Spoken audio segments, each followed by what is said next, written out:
Hey, what's up? I got some beautiful people in my Facebook family. I got some beautiful people that I call friends. I have some beautiful people that I look up to and return the favor by supporting me. For that, I want to say good evening. Welcome to the show. Thank you for spending your Thursday nights with me. As always, and I mean this from the bottom of my heart, I'm truly humbled that all the things you could be doing on a Thursday evening, you choose to spend your time here with me. My name is Hank Batiste, and this show is called Omit the Logic. This shit makes no sense. I'm your host tonight, and we're an integral part. We've been a part of America since its inception, since its infancy. So the story or legend says the first man to die in the American Revolution was Benjamin Adams, Tux, however way you want to say it. Six in one hand is a half dozen in the other. So if that's true, every day is Black History. And then I started looking at some of the things that are happening this week and that are happening on this day. And I realized that in the months and years to come, this is Black History. So we are witnesses to history as it unfolds in America, but this is American history.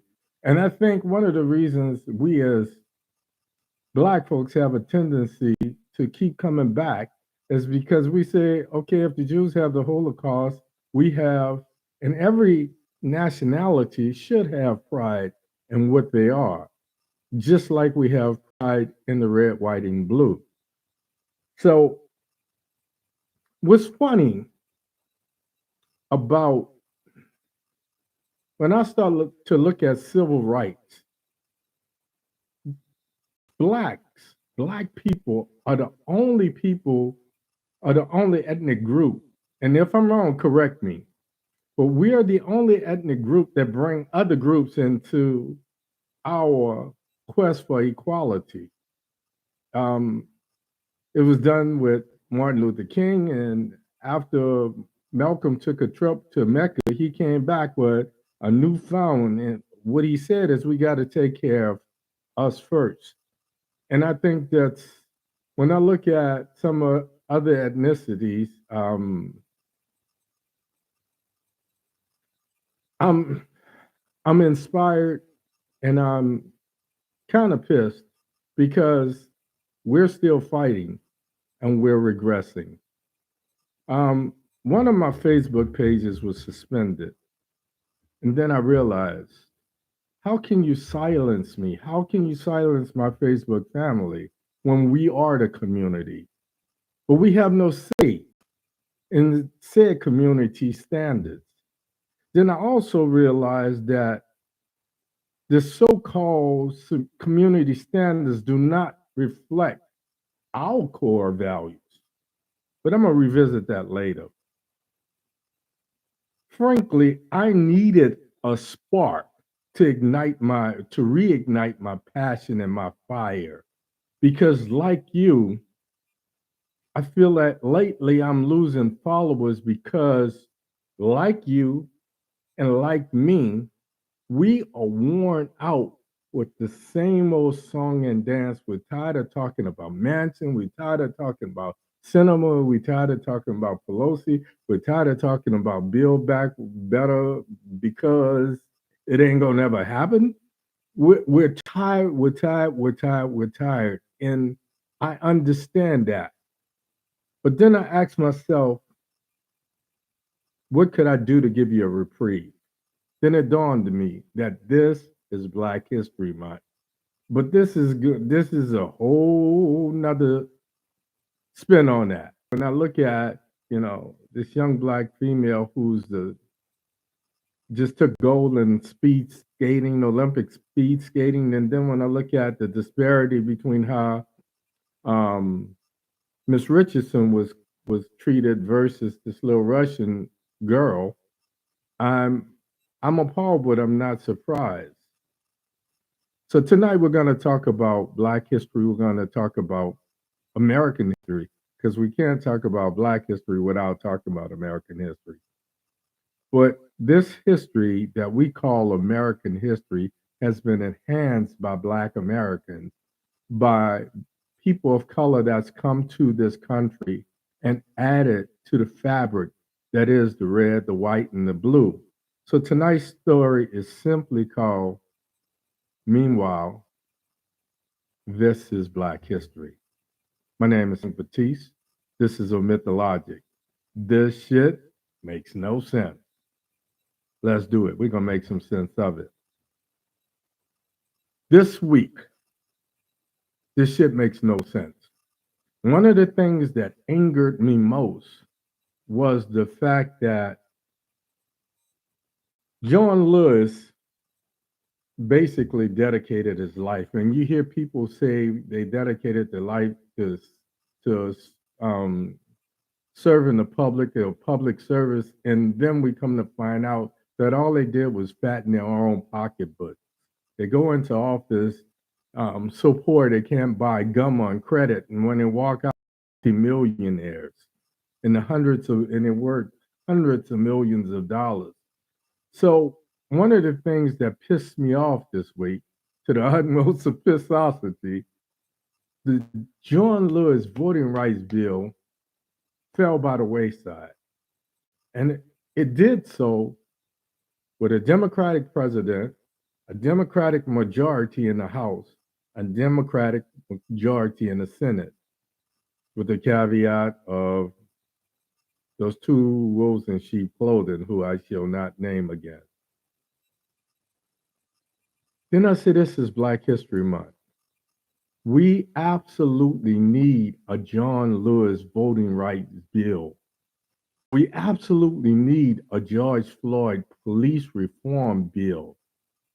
Otherwise, those young people who would be making history for being famous are being made famous for having their faces on a t-shirt and whatever talents they could lend to making this country truly great. And this country can only be truly great until it recognizes everybody as one. Those lives are cut short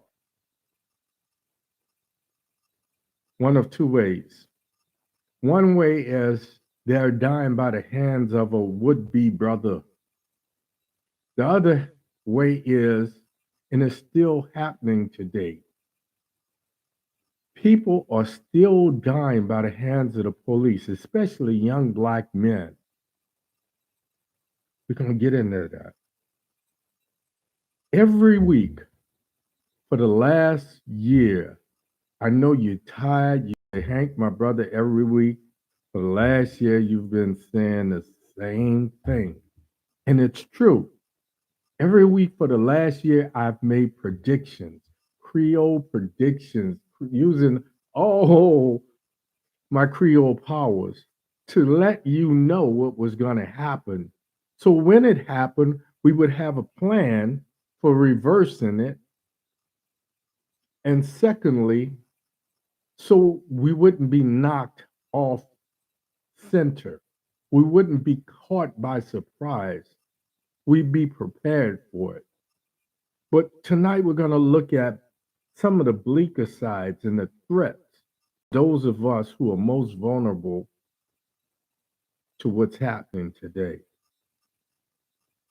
This week, Texas' new voting laws implemented Jim Crow ID qualifications for mail-in votes from densely populated Black and urban areas. By implementing this new ID, mail-in votes are being discarded, or they're having to try to contact these people before the deadlines so that their votes could be counted and their voice can be heard. And I've been telling you this. Matter of fact, that was not even me. This is something that John Lewis has been talking about since he was hitting the head on the Edmund Pettus Bridge in Selma, Alabama. So This is Black History Month. Tonight you're going to get tired of hearing me saying that. But wouldn't it have been nice to honor Mr. Lewis? Wouldn't it have been nice to honor Dr. King? Wouldn't it have been nice to honor all of these people, the Thurgood Marshalls, all of these people that gave the ultimate price to Medgar Evers, those three kids down in Mississippi?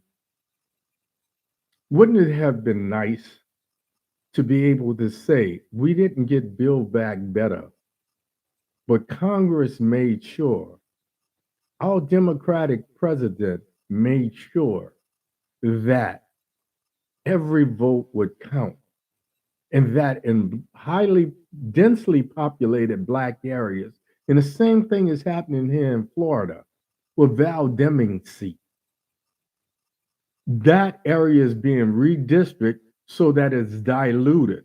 Once upon a time, it was drawn the way it was drawn so that we would have representation from someone who looks like us.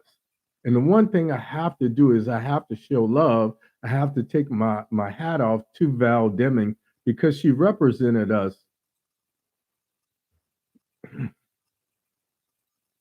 What can I say? She did a hell of a job, an amazing job. She put her all in, and she distinguished herself during the Trump. They called it. I don't know what they called it. Let me get myself back together. We have to come together to make sure that our voting rights are kept intact. If anything, expanded and make it easier for every vote to be counted, every voice to be heard.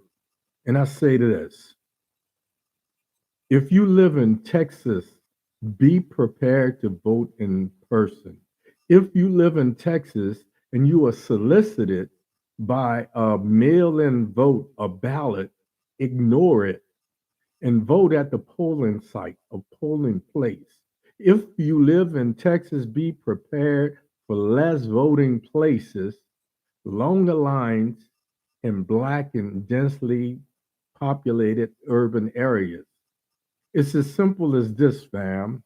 As the Trump publicans change the rules, we adapt and we improvise to overcome these bias rules. Our ancestors fought and died for our right to vote. So, to those of you who say your vote doesn't count, let's prove them wrong. Ask yourself one question. If your vote does not count, why are the Trump publicans, the Republicans, fighting so hard to keep your vote from being counted and to keep you from voting? Moving on. The George Floyd Reform Bill. One of the things that came to light in the last couple of days is the story of Amir Locke. In Philando Castile fashion, a young man named Amir Locke was shot and killed in another no knock, reminiscent of Breonna Taylor.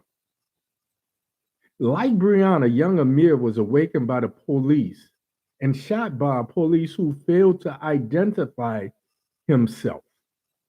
Like Philando, Amir was licensed to carry. He had a weapon, but he was legally carrying said weapon. Like Breonna, Amir was not subject, he was not the subject of the no knock warrant, which means the police was looking for someone else. So they use terms like collateral damage. They use terms like guilt by association. But unlike George Floyd, unlike Philando Castillo, unlike Dante Wright, who all in the Minnesota metropolitan area were killed by police, young Amir Locke's story has not been reported with the respect or the notoriety that it deserves. After the Black Lives Matter protest peaked, we gained a majority. We gained a majority in the House. We gained a majority in the Senate. And we got a Democratic president by the name of Joe Biden. And I'm willing to bet you $10 to a donut that none of those three things would not have happened had it not been for the Black Lives Matter protest. Why? Because when we protest, we include other people. Unlike white supremacists, it's not all about us. What we say is we want to be treated fairly like everyone else, and we want to see others treated fairly as well. And that's the difference. That's why it has so much traction. So after we got Joe Biden for president, after Nancy Pelosi and the Congress and the House of Representatives made the promises of honoring John Lewis, after the Democratic Congress and Democratic Senate and the Democratic House of Representatives and the Democratic White House promised us a voting reform law or George Floyd law, nothing happened.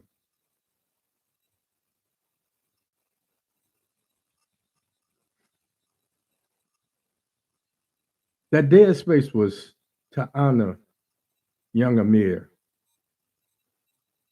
because, again, we hear that same old tired ass excuse that I saw a gun, I had a split second to think about it, and I fired in fear of my life. If somebody kicks in the door and I have a weapon, who fears their life most? You know why you're there. I have no idea why you're coming. So, yes, I'm going to try to defend myself. He was awakened, and before he could sit up, he was put down. It's Black History Month.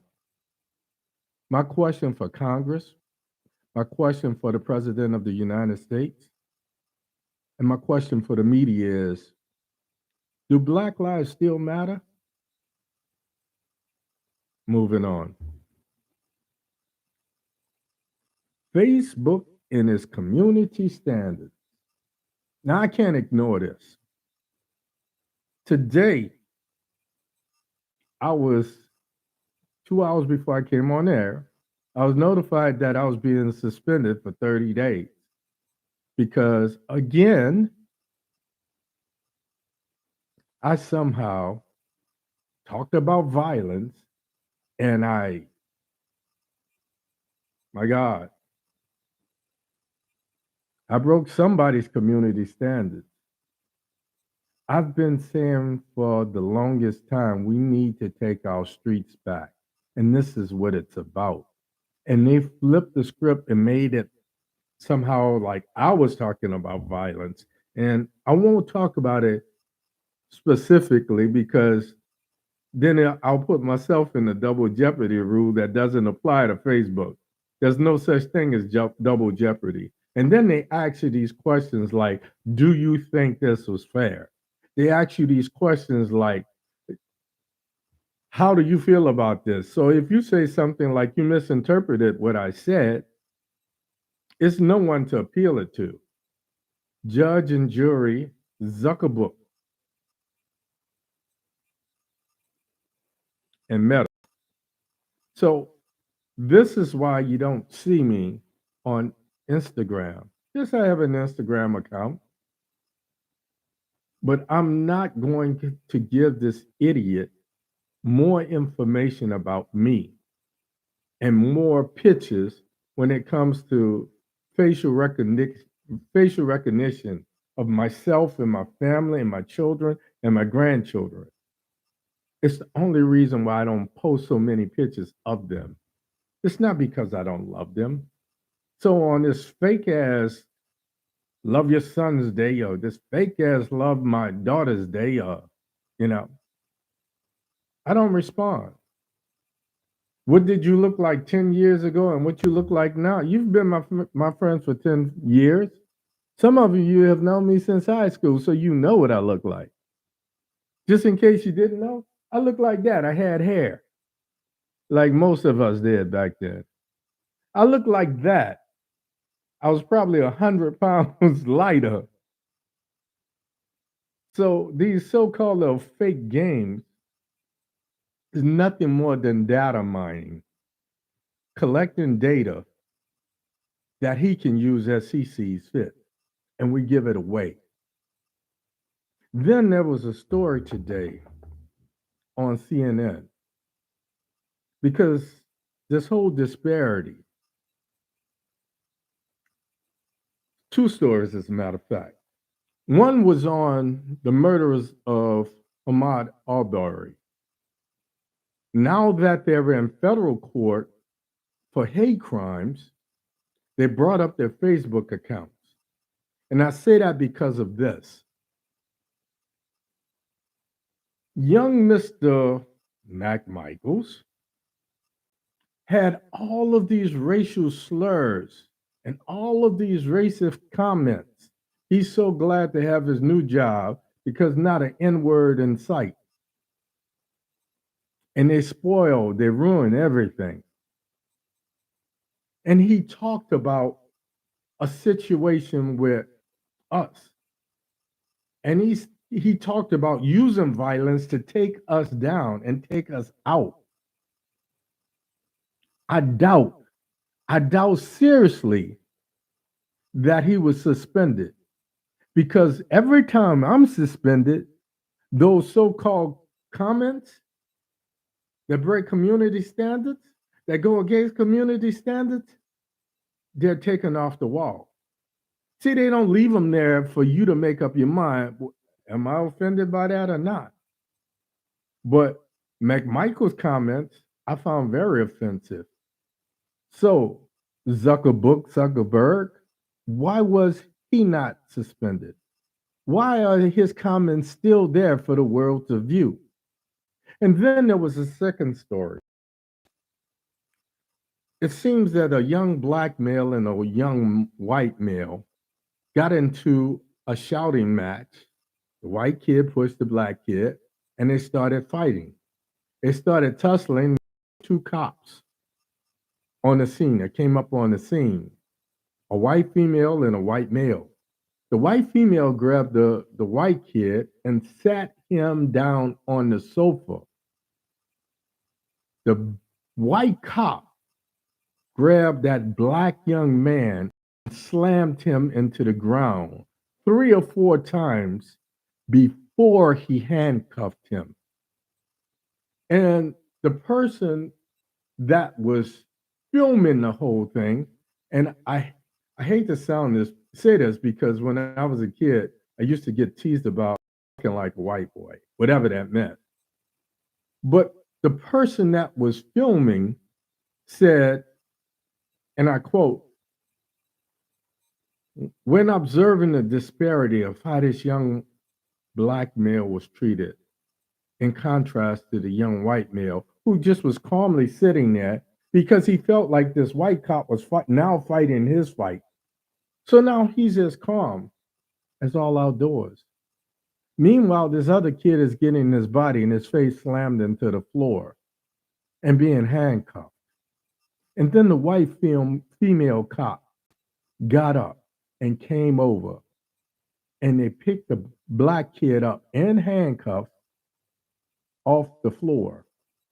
Now, CNN blurred out the face, but I'd be willing to guess that his face looked a little bit worse than it did before he was slammed to that floor. So this was in New Jersey. This is not Alabama. It's not Tennessee or Kentucky. This was in New Jersey. So this is a this was not the Mac Michaels. This is an American problem. As long as cops feel like they have free reign to mistreat people based on race, a color, a situation, or circumstance, And it's not always about being poor, because when it was obvious, me driving a Porsche and wearing Armani suits with a Bethesda sticker showing that I was a hospital employee, I got pulled over, and the first thing the cop would ask me, not for my license, what kind of work you do? How you get this car? See, back then I could be belligerent. I say, I'm a damn drug dealer. What's the problem? Why did you pull me over? I wouldn't dare try that foolishness today. See, back then I was 27 years old. Today, I'd have never saw 28. When you hear bystanders say, and they sound like they're another ethnic race, and they say, that's wrong. He's only treating him that way. That's racially motivated. He's only treating him that way because he's black. It's so obvious that Stevie Wonder could see it.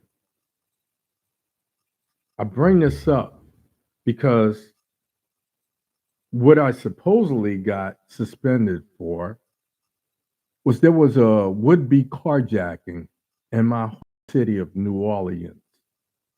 And a former police that I went to high school with posted the story.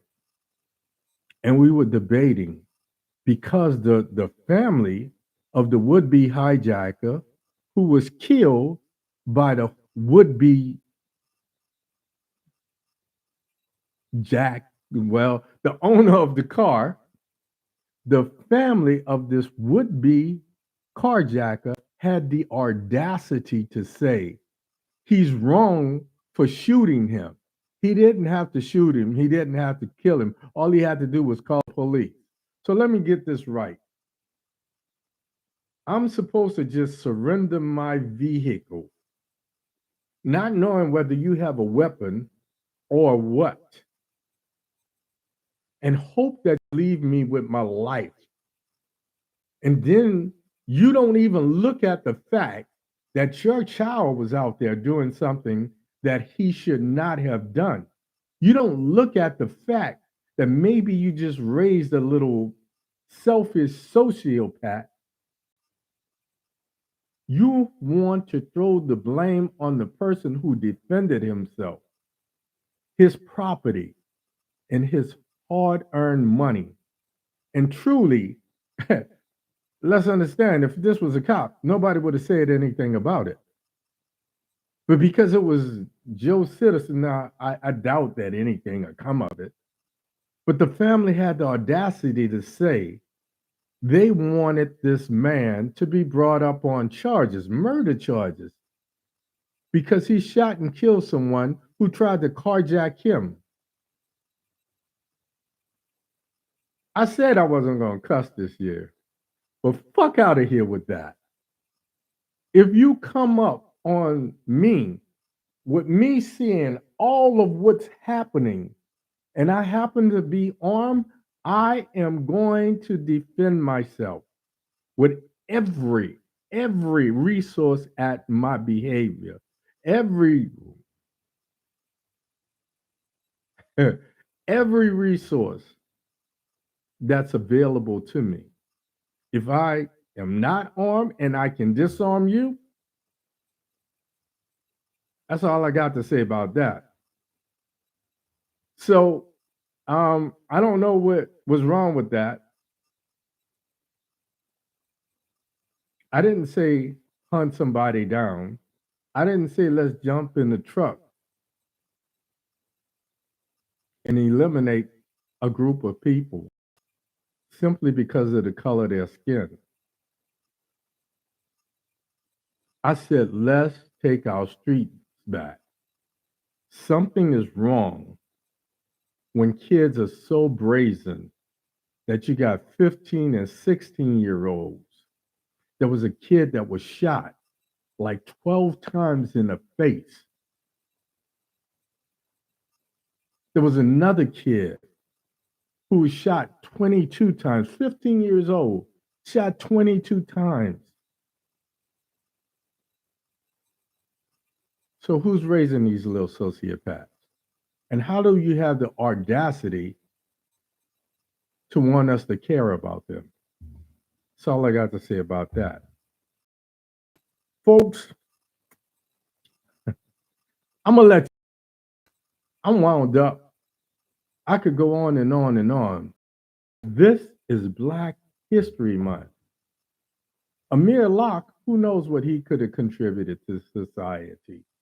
Dante Wright is 20, 21 years old. There's so many people that could be a Thurgood Marshall. There's so many young people out there who could go on to be a Barack Obama, but they were simply in the wrong place at the wrong time.